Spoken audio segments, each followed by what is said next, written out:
ირანმა ჯერ კიდევ არ უპასუხა დონალდ ტრამპის სამშვიდობო წინადადებას, რომელიც მან კვირის დასაწყისში წამოაყენა და პასუხისთვის მხოლოდ 48 საათი მისცა. ეხლა ვაშინგტონში მიანიშნებენ, რომ მოლაპარაკებები შესაძლოა მომავალ კვირას განახლდეს, თუ თეირანი მაინც უპასუხებს. მაგრამ კულისებში საინტერესო რამ მოხდა. სანამ ყველა ფიქრობს, რომ მოლაპარაკებები პაკისტანის შუამავლობით გრძელდება, ტრამპის გუნდმა მოულოდნელად კატართან ცალკე მოლაპარაკებების არხი დაიწყო. კატარის პრემიერ-მინისტრი მოულოდნელად გაემგზავრა ვაშინგტონში, მხოლოდ იმისთვის, რომ პარასკევს დილით შეხვედროდა ვიცე-პრეზიდენტ ჯეიდი უეტსს. და ამის შემდეგ ის მაშინვე ავიდა თვითმფრინავზე და ვაშინგტონი დატოვა. დიდხანს ფიქრობდნენ, რატო ჩამოვიდა საერთოდ და აღმოჩნდა, რომ ეს ირანთან დაკავშირებით შემდგომი ნაბიჯების განსახილველად იყო და დეტალები გაგაოცებთ. მე მქვია ალექსეი პეჩი. მოდით ერთად განვიხილოთ ეს თემა, მაგრამ სანამ დავიწყებთ, გთხოვთ გამოიწეროთ ეს არხი, მოიწონოთ ეს გამოშვება და არ დაგავიწყდეთ კომენტარის დაწერა ამ ვიდეოს ქვეშ. ეს ძალიან ეხმარება კონტენტის პოპულარიზაციას YouTube-ზე. ამისთვის მადლობელი ვიქნები და გამოიწერეთ ჩემი Telegram არხი Pechi News-ი. ბუმული აღწერაშია ამ ვიდეოს ქვეშ. ირანული მედია ოპტიმისტურად წერს, რომ უკვე მომავალ კვირას აშშ-სა და ირანის წარმომადგენლები შეიძლება შეხვდნენ პაკისტანის დედაქალაქ ისლამაბადში, რათა განაახლონ მშვიდობის მოლაპარაკებები. მოკლედ თითქოს აშშ და ირანის შუამავლების დახმარებით ამზადებენ ერთგვერდიან მემორანდუმს 14 პუნქტით, რომელიც განსაზღვრავს ერთთვიანი მოლაპარაკებების პარამეტრებს და მიზნად ისახავს ომის შეწყვეტას. მაგრამ პრობლემა ისაა, რომ უკვე დიდი ხანია გასული ის 48 საათი, რომელიც ტრამპმა ირანს მისცა. ამ კვირაში მის მემორანდუმზე პასუხი უნდა მიიღოთ, მაგრამ პასუხი არ ყოფილა და ტრამპმა უბრალოდ თავი აარიდა ამ თემას და კომენტარებსაც შეეშვა. თუმცა წყაროები მიუთითებენ, რომ თითქოს ირანმა პირველად გამოხატა მზადყოფნა, განეხილა თავისი ბირთვული პროგრამა. ორივე მხარე განიხილავს შესაძლებლობას, რომ ირანის მაღალგამდიდრებული ურანის ნაწილი საზღვარგარეთ გაიტანონ. დეტალები ურანის გამდიდრების შეჩერების ხანგრძლივობის ან გამდიდრებული ურანის ქვეყნიდან შესაძლო გატანის შესახებ კვლავ გაურკვეველია. სამუშაო დოკუმენტში ირანს მოუწოდებენ შეასუსტოს კონტროლი ჰორმუზის სრუტეზე. აშშ-ში აპირებს მოხსნას ირანის პორტების ბლოკადა ამ 30 დღიანი მოლაპარაკებების განმავლობაში.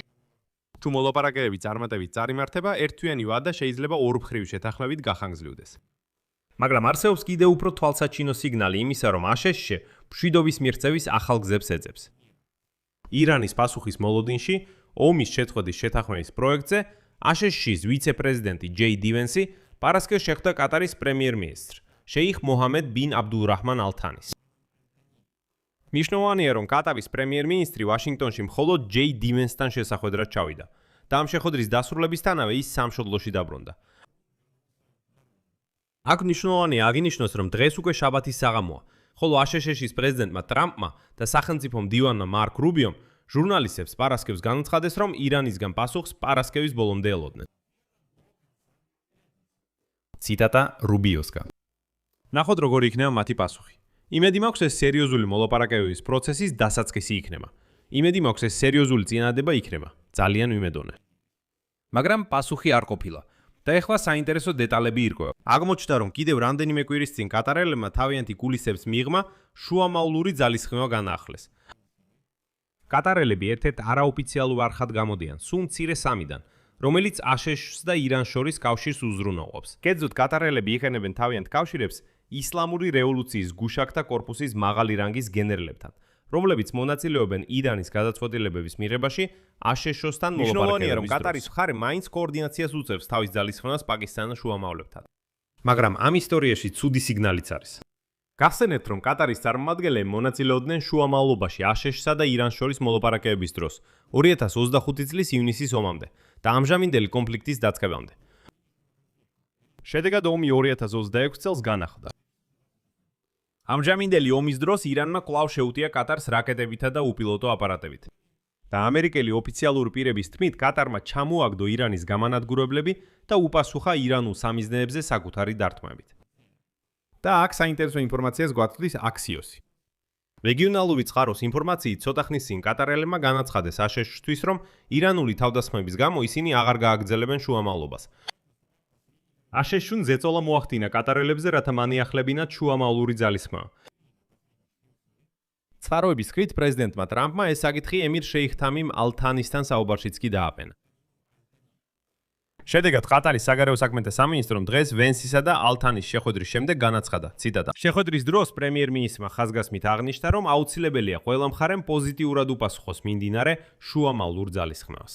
ამგვარად ეს უნდა გახდეს გზა კრიზისის ძირეული მიზეზების მშვიდობიანი გზითა და დიალოგით აღმოსაფხრელად და მიიყვანოს ყოვლისმომცველი შეთანხმების მიღწევამდე, რომელიც უზრუნველყოფს მყარ მშვიდობას რეგიონში. ამიტომ როგორც ჩანს, აშშ-სა და ირანს შორის მოლაპარაკებების ახალი თავი გველდება.